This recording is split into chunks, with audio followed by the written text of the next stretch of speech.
Welcome back everyone, RacerX here, and today's video is a little bit bittersweet.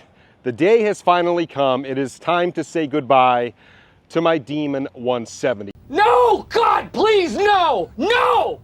No!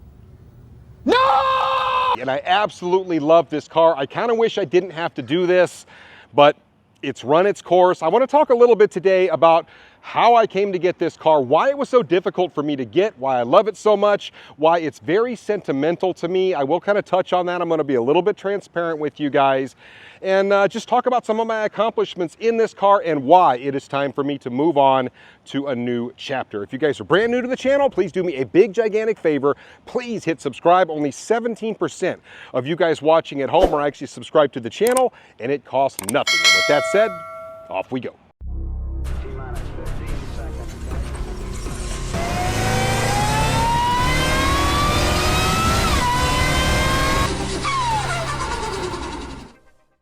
Guys, I am back in Largo, Florida at the Dream Giveaway Garage, and take a look at one of their newest giveaways right behind me. Yes, that is a 2023 Jailbreak Hellcat in a manual. It is their 0 to 60 giveaway. So at the end of June, they're actually going to stop taking entries for this, one of the quickest giveaways that they have ever done. I love the fact that it has 19 miles. It is literally brand new. So if you guys have ever wanted a Hellcat, now is your chance because you can get a brand new one basically. And all you have to do is go to Dream Giveaway's website, enter my code RacerX for 4X entries. But don't wait, guys. You only have till the end of June, and that is it. So I cannot wait to see who wins. Now, I realize not everybody has followed my journey on the Demon 170, and I have had this car now for about a year and a half. Time really flies when you're having fun, and it has been quite the journey.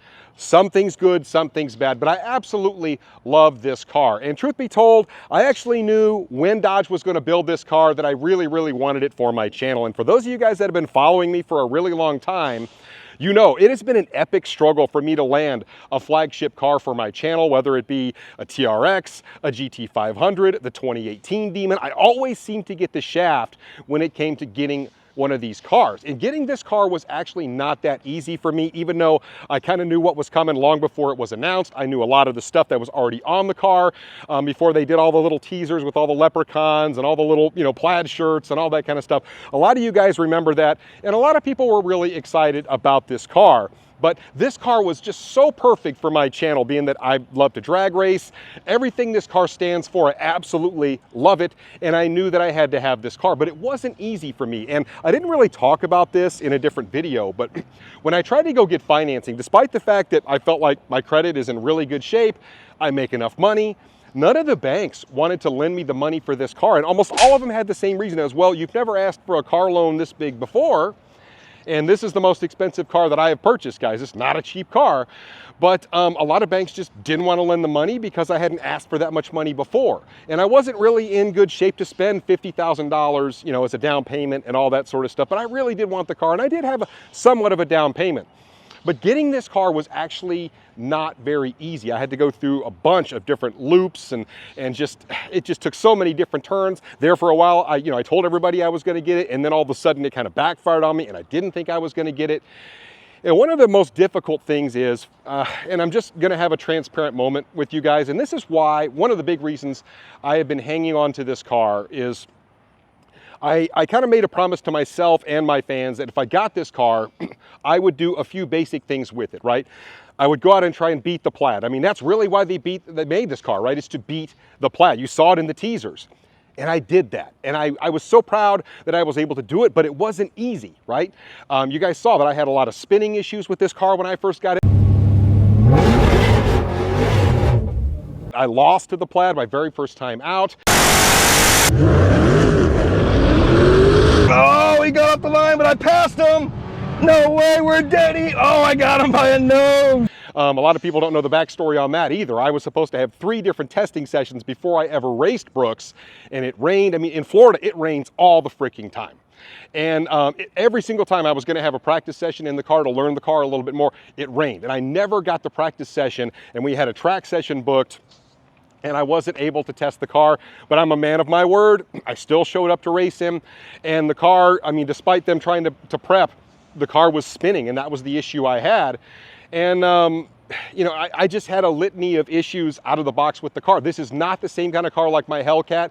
It is a more difficult car to drive because it is just so beastly coming out of the hole. I mean, I don't know how else to put it. Because of the torque reserve on this car, I've talked about it in the past, you cannot drive it like I did my 1,000 horsepower Hellcat. This thing, 60 foots like you wouldn't believe, because it builds all that boost at the line. I mean, it's a little bit of a different animal. Anybody that tells you a Demon 170, especially in stock form, is easy to launch, they are absolutely lying to you. You are a lying liar who lies. But, you know, I wanted to race the Plaid, I wanted to race the Lucid, and I wanted to beat Dodge's time. I wanted to do those three things. Those were the really big things for me. So here's the thing, you don't always get to see all of the legwork that goes into making content for you guys, especially when it comes to like acquiring cars, right?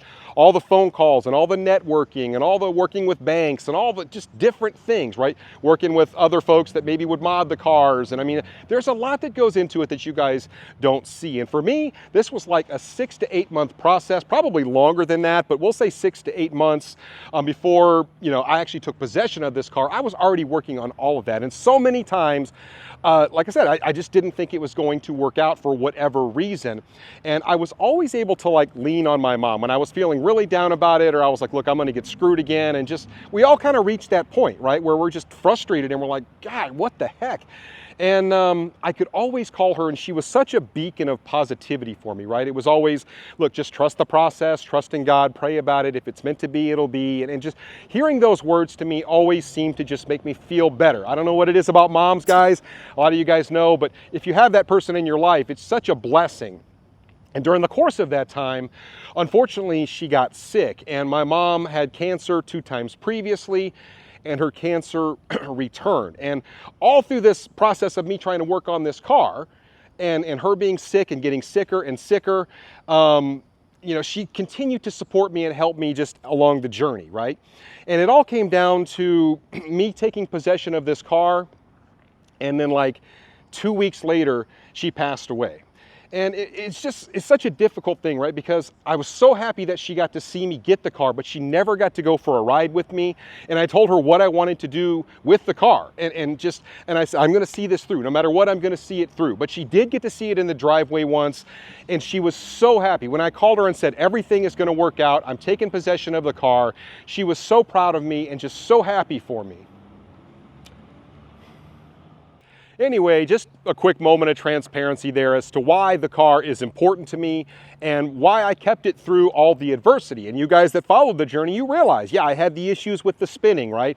Then I lost to the Plaid, and everybody wanted to trash me about how I couldn't drive and everything I did wrong, and overanalyze everything I was doing with the car. I didn't break it in right, and all that crap, right? Everybody wanted to talk all the noise and how I let the Mopar Brotherhood down by not beating the Plaid and all that good stuff. Then having to have my whole engine replaced and finding out about that business. And then of course I have to put all the miles back on here and drive it some more just to get the new engine broken in. Turns out the new engine turned out way happier than the old engine. The old engine just wasn't as good. And once I got this engine in the car really did wake up. Guess what? I stuck with it. I re-raced the Plaid, and I showed that this car, under the right conditions, can absolutely beat a Plaid. Matter of fact, I raced the fastest kind of Plaid out there, a brand new track pack Plaid with a good driver, Brooks over at Drag Times, same driver I lost to before. I turned around and ran 4/10 faster with the new engine in it, which doesn't even sound the same.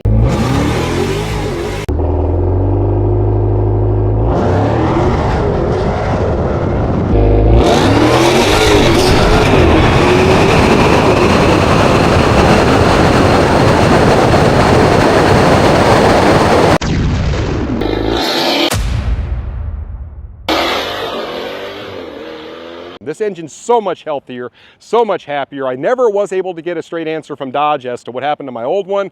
I have my thoughts on it, but I don't necessarily want to speculate. But I'm glad I got the new engine. And like I said, ever since I got the new engine, the car really did handle its business, doing monster wheelies. Like I said, took down the Plaid. It ran the same time as the Lucid.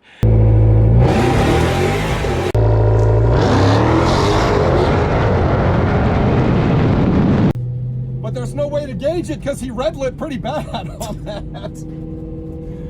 Oh no, come on. but the cars are really actually pretty close. And I ultimately wanted to beat Dodge's time. Well, being in Florida, that is really, really hard to do because we just don't really get the air here to do that. There are a couple of days where we might have close to negative DA, but we're never going to get that negative 2,000 like they get up there in the Northeast and all that kind of stuff.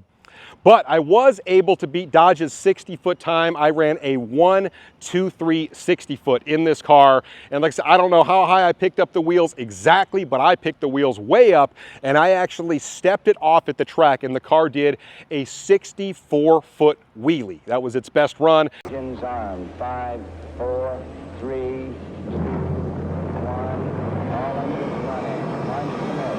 Liftoff. We have liftoff.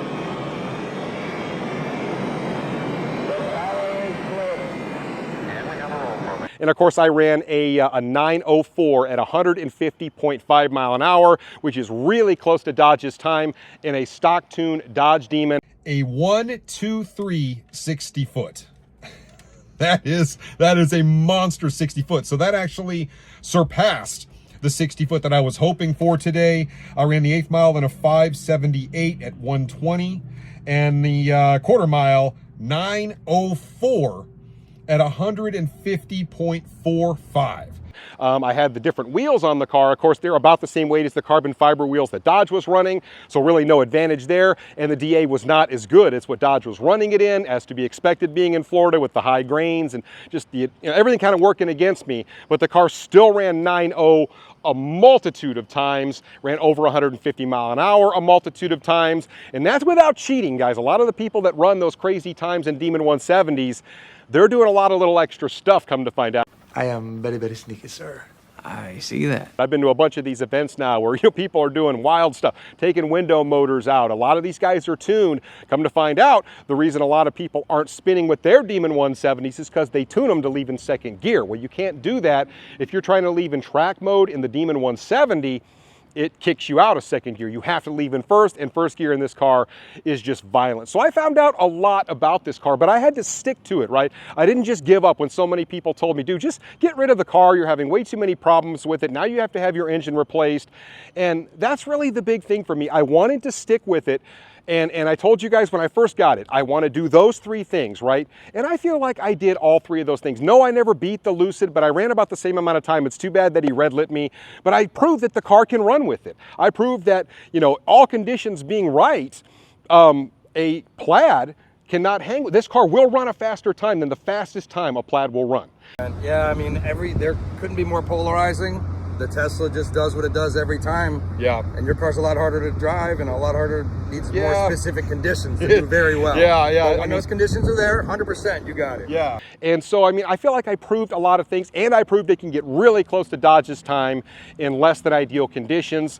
And I just kind of did everything that I wanted to do with this car, and I'm so glad that I saw it through. I kept the car, and I stuck with it.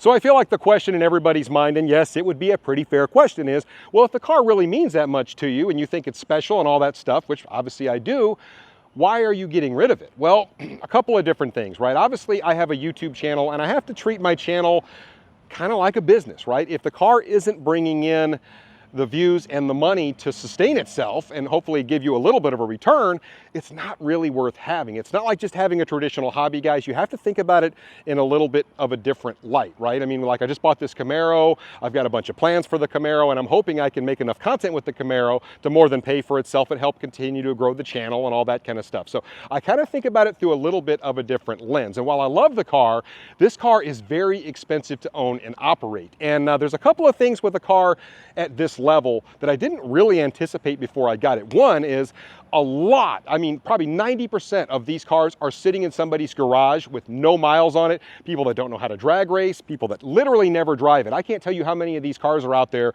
with 19 miles on them. And when I actually looked to actually sell the car, I was one of the only people that had hardly any miles on their Demon at all. And there's a ton of guys out there selling these cars with less than 100 miles on them, meaning they literally never drove them, not even broken in, which is a little bit scary, right? Because you guys remember what happened to my first engine. Well, we know this engine is really happy, really healthy. Like I said, it sounds different than the first one. I mean, this engine is legit. But, you know, I would be really scared to buy a Demon 170, just being fully transparent. That's unproven, especially spending more money on it. But, you know, when you're out as much money as I'm out on this car every single month, and I'm in Florida, so we're getting into rainy season. It's also really, really hot. So I'm not really going to be able to use this car much for like the next 6 months. So to continue to pay on a car that I'm basically not going to be able to make hardly any content with, that is now almost 2 model years old. I've kind of done the things I wanted to do with the car. So it's not that I don't love the car. It's not that it's not awesome. It is a feat of engineering. I've talked extensively about what an amazing car the Demon 170 is. Financially, it doesn't make sense for me to continue to hang on to it, wait for another 6 months to hopefully get some more races with the car. But I've kind of done the things I wanted to do with the car. It didn't do me a lot of good to go out and race. Maybe I could have gone out and raced some, you know, some Ferraris and stuff like that. But this car will eat those cars for the most part. There's not much from an internal combustion perspective that will hang with one of these unless it's highly modified. That's the reality of, you know, where this thing sits. And that's partly what makes it so darn amazing. Now here's something else, and a lot of people wouldn't think about this, but it's just another reason why it doesn't make financial sense for me at this point to keep this car, is because it's expensive to make these track videos for you guys. And what I mean by that is I've gone out to several regular test and tune nights where you just got a litany of cars out there and the big lines and all that kind of stuff. Well, this car does not even come close to hooking at events like that, right? And if you're actually going to go out and make content, which makes it worth it for me to drive all the way down to Bradenton, which is like an hour and a half for me each way, all that kind of stuff, I need to be able to get some really clean runs in. And the truth is, nobody's going to be impressed if I go out and run 980 and I lose to a bolt-on Hellcat. You know, they want to see you run the low nines in this car because that's what the car is supposed to do. Otherwise, you either don't know how to drive or the car's absolute crap. I mean, that's the reality of the internet. So when you guys see me do most of the race events, these are private events. Well, it is not cheap to run this car at private events. I mean, that's the truth of it. It's $300 every time I go out to one of these private events to race the car. Well, the good news is typically the track is much stickier, and that's when I can give you the big wheelies and do all the things and kind of show the car off a little bit and show what the car can do and, you know, put on the races for you guys. But if I just go to a normal event, guys, it's a futile attempt. I tried multiple different places to just go out to a normal test and tune, and you just have to baby this car so much out of the hole, and it doesn't run crazy good times if you can't stick to the ground. I mean, that's reality, right? Spinning ain't winning, as they say. But so for me to film a regular track video for you guys that might get, you know, 40 or 50,000 views, which is, I mean, it's okay, but it doesn't pay for itself, not even close, right? So, I mean, I'm out at least $500 by the time I pay for the fuel, you know, the drive down there, which is putting miles on the car, pay the track fee, and do all the other stuff I got to do to make it work. It is a losing proposition for me to race this car down at those private events, or like I said, go take my chances at a test and tune where I'm just going to spin like crazy. Anyway, guys, you can see I've got the stock wheels back on the car. I found a dealership that I felt like gave me a fair deal on the car, but I just want to give you one last look at this thing. I mean, what an absolutely beautiful car. Every time I see this car, I just marvel at how beautiful it is, just how business-like it looks with those big Mickey Thompsons on the back of it. And just how much higher it sits than a normal Challenger. I mean, geez. You guys, if you see one of these in person, you'll kind of see what I mean. I don't know if pictures really do it justice, but I just think this car is beautiful. So yeah, it's kind of hard to get rid of. Well, I am officially on my way, and this is the last journey I will be taking in my Demon 170. And truth be told, it feels pretty weird. And as I mentioned, it is bittersweet. If you're watching my channel, chances are you are a car person just like me. And most of you guys have been in a situation where you've had to give up a car that you absolutely love. If you're like me, you've had to give up a whole bunch. I remember back when I had to give up my C5 Z06 with the supercharger sticking up through the hood. Watching that car drive off was really, really difficult. Watching my Camaro, my old Camaro, certainly my Trans Am, my Hellcat Excessive. But this car has absolutely been one of my favorites. And you know, as a car person, I think we understand that piece of it, right? Because these aren't the types of cars that we buy because they make sense, right? They're not cheap. They're not good on gas. You know, they're not economical. They don't really even make a lot of sense. But you know what? We stretch for cars like this because they make us happy and they put a smile on our face and they're kind of a part of who we are. There's a little bit of our soul attached to these cars. And when you have to depart with one, it feels like it takes just a little piece of you with it, right? Because you've made memories in that car and it's special to you and it will always be there and be special to you. And like I said, non-car people, maybe they don't understand that. You know, a car is just a machine. It gets me from point A to point B. But for car people, it's different, right? Because for us, the destination is the journey. It's the driving part between that makes us happy. You know, it's not the being driven around and, you know, all the Tesla stuff going on right now where the cars drive you. You know, these cars are made to be driven. They're made to put a huge smile on your face when you can hear the big V8 or the supercharger or the twin turbos. You hear the exhaust, it just, the smell of gasoline. There's something about being a car person, and we're all connected in that way. It doesn't matter if you're a Ford or a Dodge or a Chevy guy or you like BMW, whatever. Car people, we all understand that. At any time, we have to make an adjustment, right? We have to go to a different chapter in our life. You know, that machine, even though it is just a machine, to us, it's more than that.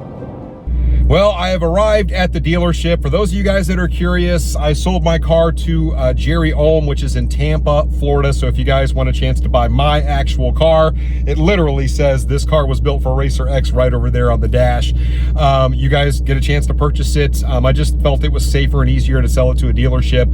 I felt like they gave me, as I mentioned, a fair deal. I didn't really make a ton of money on this car. That was never my intention for getting this car. My intention was to race it and have fun with it and do what's right for the channel. And I feel like, as I mentioned, I feel like I did everything I wanted to do with this car. It makes me so happy. This is an incredible, amazing machine. And I'm really gonna miss it, like I talked about. As a car guy, this one's gonna sting a little bit, but it is time to move on to another chapter. Will I get something else in this vehicle's stead? Of course. I'm still deciding what that's gonna be, but you can bet it's going to be fun. So anyway, guys, I'll catch you on the next one. Until then, RacerX.